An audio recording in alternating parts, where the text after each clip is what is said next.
Hello दोस्तों, आप देख रहे हैं D code Indian. I am sure आपने ध्यान दिया होगा कि पिछले 1-2 दिन से ये खबर काफ़ी ज़्यादा फैल रही है कि टाटा सन्स के द्वारा एयर इंडिया की बिडिंग को यहाँ पे जीत लिया गया है।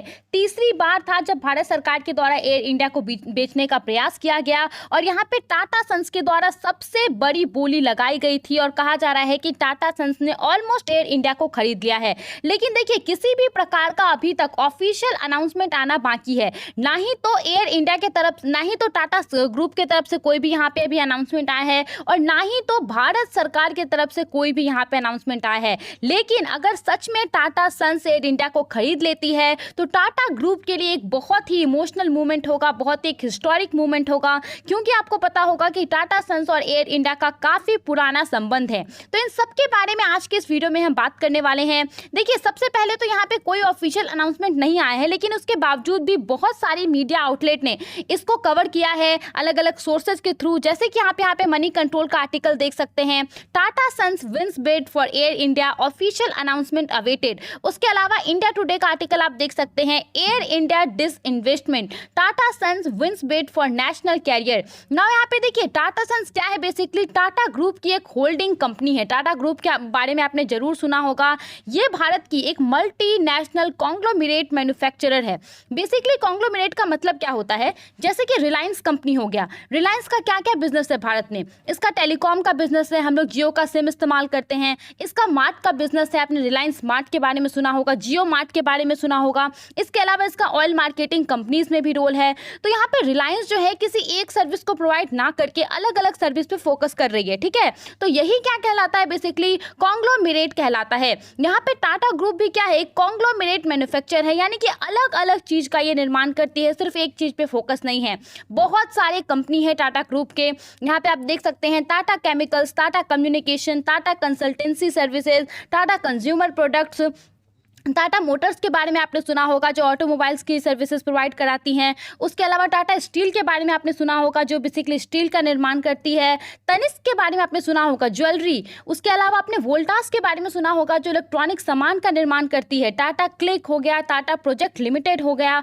और यहाँ पे आप देख सकते हैं ये सब ऐसे चीज़ हैं। टाटा डोकोमो, एक सिम आता था, आपको पता होगा। उसके अलावा बहुत लोगों के घर में आपको टाटा स्काई दिख जाएगा, टाटा म्यूचुअल फंड। तो अलग अलग ये जो सर्विसेज हैं प्रोवाइड करती है, अलग अलग चीज़ों को ये मैन्युफैक्चर करती है। काफ़ी बड़ी कंपनी है। और इन सब के अलावा टाटा ग्रुप के अंतर्गत टाटा सन्स एयरलाइन बिजनेसेस भी है, जिसके अंतर्गत इन्होंने काफ़ी अच्छी खासी मात्रा में शेयर को होल्ड किया हुआ है एयर एशिया और विस्तारा के अंतर्गत। ना देखिए, यहाँ पे ये तो फिक्स है ऑलमोस्ट कि टाटा के द्वारा जो ये बिड है, बेसिकली ये जो बोली लगाई गई थी वो जीत ली गई है टाटा सन्स के द्वारा। लेकिन यहाँ पे सरकार के द्वारा जो है फॉर्मली इसको अप्रूव अभी नहीं किया गया है। हालांकि सोर्सेज के द्वारा कहा जा रहा है कि स्पाइस जेट के जो प्रमोटर हैं अजय सिंह, उनके द्वारा जितनी बोली लगाई गई थी एयर इंडिया को खरीदने के लिए, उसका जो है उससे 5,000 करोड़ रुपए ज्यादा की बोली लगाई गई थी टाटा सन्स के द्वारा। तो यहाँ पे बहुत ज्यादा चांसेस है कि टाटा सन्स ही एयर इंडिया को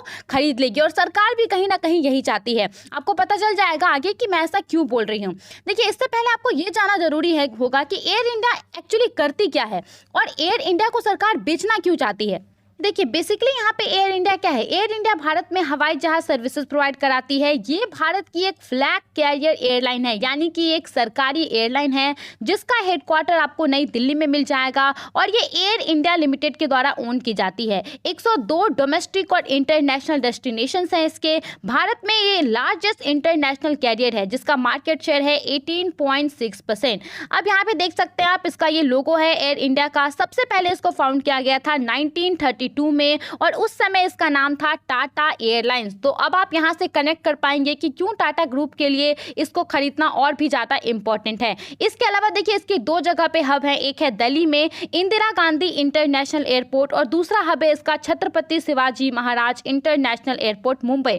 अब ये हब क्या होता है? बेसिकली जैसे कि एयर इंडिया के अंतर्गत जो भी फ्लाइट्स हैं वो यहाँ पे लैंड करते हैं और उनका जो मेंटेनेंस का काम होता है, जो स्टाफ चेंजिंग का काम होता है, ये सारा काम हब पे ही होता है। और किसी भी एयरलाइन का एक से ज्यादा जगह पे भी हब हो सकता है। इसके अलावा एयर इंडिया की सब्सिडियरी कंपनी भी है, जैसे कि एयर इंडिया एक्सप्रेस और अलायंस एयर। इन सब के अलावा कुछ कुछ फोकस सिटीज भी है एयर इंडिया के, जैसे कि अहमदाबाद, बेंगलुरु, चेन्नई, हैदराबाद, कोची, कोलकाता और तिरुवनंतपुरम। अब यहाँ पे सवाल आता है कि आखिर भारत सरकार एयर इंडिया को क्यों बेचना चाहती है। देखिए, जब पहली बार एयर इंडिया को फाउंड किया गया था उस समय इसका नाम था टाटा एयरलाइंस, क्योंकि इसको फाउंड किया गया था JRD टाटा के द्वारा। आई एम श्योर आपको जरूर पता होगा इनके बारे में। ये एक उद्योगपति थे और यही भारत के पहले ऐसे व्यक्ति हैं जिनको कि पायलट का लाइसेंस मिला था। और उस समय Air India air mail services provide कराया करती थी, जैसे कि कराची से लेकर के बॉम्बे तक वो मेल्स को जो है ट्रांसफर करती थी, मेल्स को लेकर के जाती थी। और 1948 आते आते तक जो है भारत सरकार के द्वारा एयर इंडिया को मंजूरी दे दी गई थी कि ये डोमेस्टिक ट्रैवल भी करा सकती थी और उसके अलावा जो है इंटरनेशनल ट्रैवल की भी मंजूरी मिल गई थी एयर इंडिया को। लेकिन 1948 में भारत सरकार ने क्या किया था, तकरीबन एयर इंडिया का 48% जो शेयर है वो खरीद लिया था और उसी के बदौलत जो है, उसी के ऊपर जो है इनको एयर इंडिया को मंजूरी मिली थी कि ये इंटरनेशनल ट्रैवल जो है वो कर सकते हैं। उसके बाद क्या होता है, 1953 में एयर इंडिया को नेशनलाइज कर दिया जाता है, इसका राष्ट्रीयकरण होता है। जो 2% शेयर था, आपको पता होगा कि कोई भी पब्लिक एंटिटी कब कहलाती है, जब किसी भी एंटिटी का अगर 51% शेयर अगर सरकार के पास रहता है तो वो पब्लिक एंटिटी कहलाती है। तो यहाँ पे 1948 में जो है तकरीबन 49% शेयर भारत सरकार ने खरीद लिए थे और 1953 में जो है भारत सरकार ने एयर इंडिया के और 2% शेयर खरीद लिए थे। और इसके अलावा भी कुछ जो एयरलाइंस कंपनीज थी भारत में, 5-6 थी, तो उन सभी को यहाँ पे नेशनलाइज कर दिया गया। लेकिन उस समय भी एयर इंडिया में जो है JRD टाटा को ही चेयरमैन के पद पे बैठाया गया था और उसी समय एयर इंडिया को 2 सेपरेट एंटिटीज में तब्दील कर दिया गया था। एक था आपका इंडियन एयरलाइंस जो कि डोमेस्टिक ट्रैवल के लिए था और दूसरा था आपका एयर इंडिया इंटरनेशनल जो कि इंटरनेशनल ट्रैवल के लिए था। अब देखिए यहाँ पे होता क्या है, 1978 में मोरारजी देसाई की सरकार आती है जनता पार्टी से और उसके बाद कहा जाता है कि JRD टाटा और मोरारजी देसाई के बीच काफ़ी डिफरेंसेस थे। जैसे कि उतना ज़्यादा अगर हम पॉलिटिकली नहीं बात करें तो जैसे कि मोरारजी देसाई का मानना था कि फ्लाइट्स वगैरह में वाइन को सर्व नहीं किया जाए और वहीं पे JRD टाटा का मानना था कि फॉरेन जो ट्रैवलर्स हैं उसको अट्रैक्ट करने के लिए ये बहुत ज़रूरी था। तो इसके वजह से मोरारजी देसाई के द्वारा जो है उनको चेयरमैन के पद से हटा दिया गया था और तभी से कहा जाता है कि एयर इंडिया का जो है पतन होना शुरू हो गया था। वो जो एफिशिएंसी है वो घटने लगी थी, क्षमता घटने लगी थी, प्रोडक्टिविटी जो है वो काफ़ी ज़्यादा कम होने लगी थी। और कहा जाता है कि 2004 आते आते तक उस समय के एविएशन मिनिस्टर थे प्रफुल्ल पटेल, उनके द्वारा जो है 69 एयरक्राफ्ट की खरीदारी को मंजूरी दे दी गई थी, जिसके वजह से एयर इंडिया के ऊपर तकरीबन 50,000 करोड़ रुपए का उधार जो है वो आ गया। और 2007 में क्या होता है, एयर इंडिया जो डोमेस्टिक ट्रेवल की थी एयर इंडिया वो और इंडियन एयरलाइंस, इन दोनों को यहाँ पे मर्ज कर दिया जाता है। अब जाहिर सी बात है कि जब यहाँ मर्ज किया जा रहा है तो दोनों कंपनी का जो डेट होगा वो एक साथ मिल जाएगा और उसके बाद जो है एयर इंडिया के ऊपर काफ़ी ज़्यादा कर्ज हो गया, जिसको सरकार अभी तक खत्म नहीं कर पा रही है। लेकिन पिछले 1-2 साल में भारत सरकार के द्वारा काफ़ी ज़्यादा प्रयास किया जा रहा है और एयर इंडिया के कुछ डेट को ट्रांसफ़र कर दिया गया है स्पेशल पर्पस व्हीकल SPV में, ठीक है। और यहाँ पे इसके अलावा अभी कहा जा रहा है कि तकरीबन 60,074 करोड़ रुपए डेट है एयर इंडिया के ऊपर और जिसमें से जो भी इसे खरीदेगा, अगर टाटा सन्स इसे खरीदती है तो उसको तकरीबन 23,286 करोड़ का जो डेट है वो चुकाना पड़ेगा। नाउ देखिए यहाँ पे सरकार का डिसइन्वेस्टमेंट का प्लान क्या है, ये तो आई होप आपको समझ में आ गया होगा कि टाटा सन्स के साथ क्या कनेक्शन है इसका और यहाँ पे अब आपको सरकार इसे क्यों बेचना चाहती है ये भी आपको समझ में आ गया होगा, कितना ज़्यादा घाटा हो रहा है इसके वजह से।